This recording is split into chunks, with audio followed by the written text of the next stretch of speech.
I've been around. I've traveled a bit. It's about a year, you know. I don't know.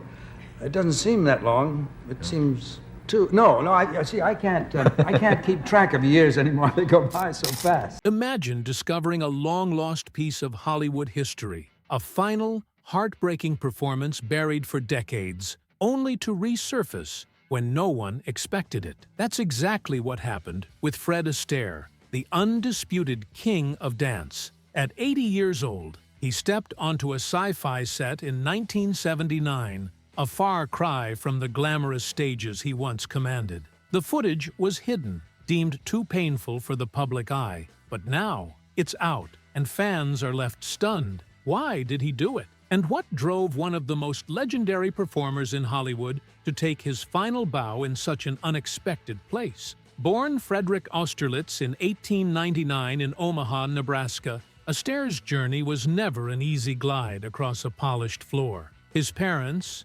German-Austrian immigrants, had little, but they saw something special in their children, especially his older sister, Adele. She had a natural gift for dance, and young Fred followed in her footsteps, imitating her every move until he was just as good, if not better. Their mother, determined to turn their talent into a future, made the bold decision to uproot the family to New York in 1905. They had no money, no connections, just a dream and an unshakable belief that Fred and Adele were destined for greatness. But dreams don't pay the bills. The move was harder than expected, and their father lost his job, pushing even more pressure onto the young siblings. They enrolled in the Alvin Master School of Theater and Academy of Cultural Arts, honing their craft in dance, acting, and music. Fred wasn't just a dancer. He picked up piano, accordion, and clarinet, shaping himself into a well-rounded performer.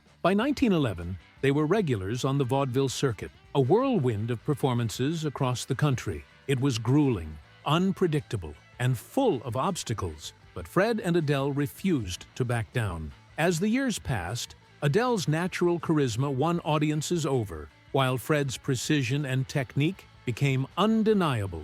Their big break came in 1924 with Lady Be Good, a Broadway sensation featuring music by George and Ira Gershwin. Critics couldn't get enough of their charm, their energy, their seemingly effortless style. The duo took their act overseas, dazzling London's West End before returning to Broadway for The Bandwagon in 1931. But then, everything changed. Adele retired to marry British aristocracy, and for the first time in his life, Fred was on his own. Hollywood wasn't welcoming at first. Studio executives weren't impressed. One memo famously declared, "Can't sing, can't act, slightly balding, can dance a little." But Fred Astaire wasn't just any dancer. He refused to let rejection define him. His first major break came in 1933's Dancing Lady, alongside Joan Crawford, but it was Flying Down to Rio that sealed his fate. Though he wasn't the lead,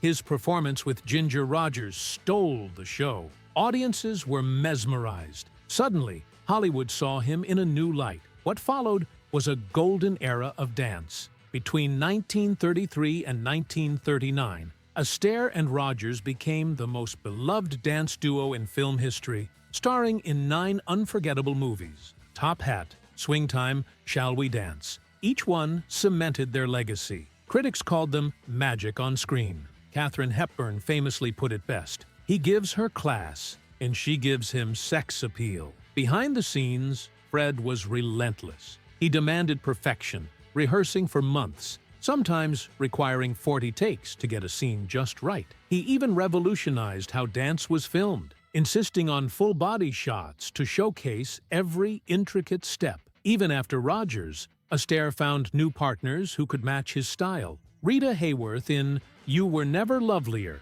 1942, became one of his favorite dance partners. Judy Garland in Easter Parade, 1948, was a dynamic match, despite challenges behind the scenes. Every film, every routine, was a masterpiece of storytelling through movement. He was more than a dancer. He was an artist, shaping every aspect of his performances, from choreography to camera angles to the sound of his taps, which he painstakingly re-recorded in post-production. but time catches up to even the greatest legends. By the mid-1940s, Astaire considered retiring. Fred Astaire's career was a masterclass in reinvention, and by the 1950s, Hollywood had changed. But he wasn't ready to fade into the background. In The Bandwagon, 1953, he played Tony Hunter, a fading star fighting to reclaim his relevance, a role that mirrored his own career at the time. And then came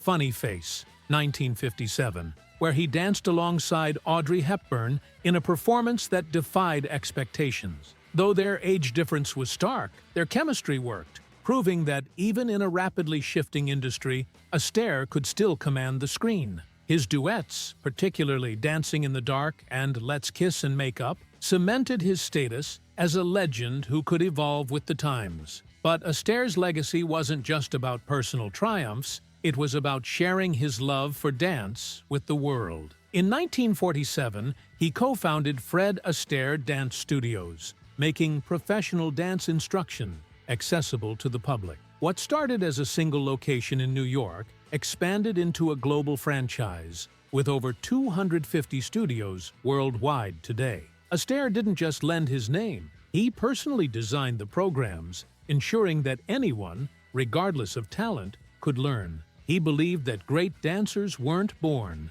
they were made. Then came an unexpected turn. The man synonymous with musical elegance stepped into dramatic territory. In The Towering Inferno, 1974, he played Harley Claiborne, a con man with a heart, a role that revealed a vulnerable side rarely seen before. Audiences were stunned, critics praised his depth, and Hollywood finally gave him long overdue recognition, his first and only Academy Award nomination. Though he didn't win, he walked away with a BAFTA and a Golden Globe. Even in a disaster epic dominated by fire and spectacle, Astaire's performance stood out, proving that his talent transcended genres. But if there was one moment that showcased his ability to push creative boundaries, it was the gravity-defying Royal Wedding, 1951, sequence where he danced on the ceiling. Audiences were mesmerized. Was it magic? No, it was innovation.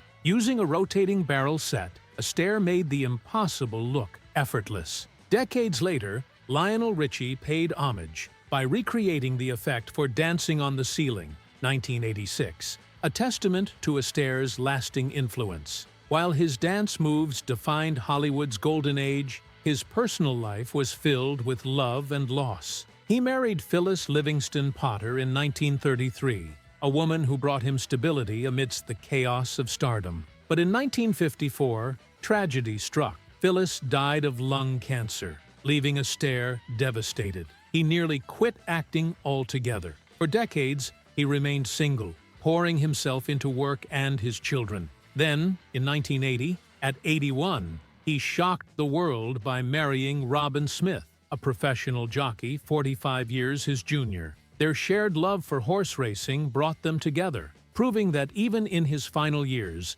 life still had surprises in store. Astaire's love for dance never wavered, but his final on-screen performance wasn't in a musical. It was in Battlestar Galactica, 1979. At 80, he played a charming con man, a role he accepted simply because his grandchildren loved the show. And, for one last time, he danced on screen. It was a quiet farewell, a nod to a lifetime of grace and movement. 8 years later, in 1987, he passed away at 88. His final words to his wife were simple yet profound. He wanted his fans to know how much they had always meant to him. Even in death, controversy followed. A 1997 commercial used a digitally altered version of Astaire dancing, sparking outrage. He had made it clear in his will, no unauthorized use of his image. His widow fought to protect his legacy, igniting a larger debate about posthumous digital recreations.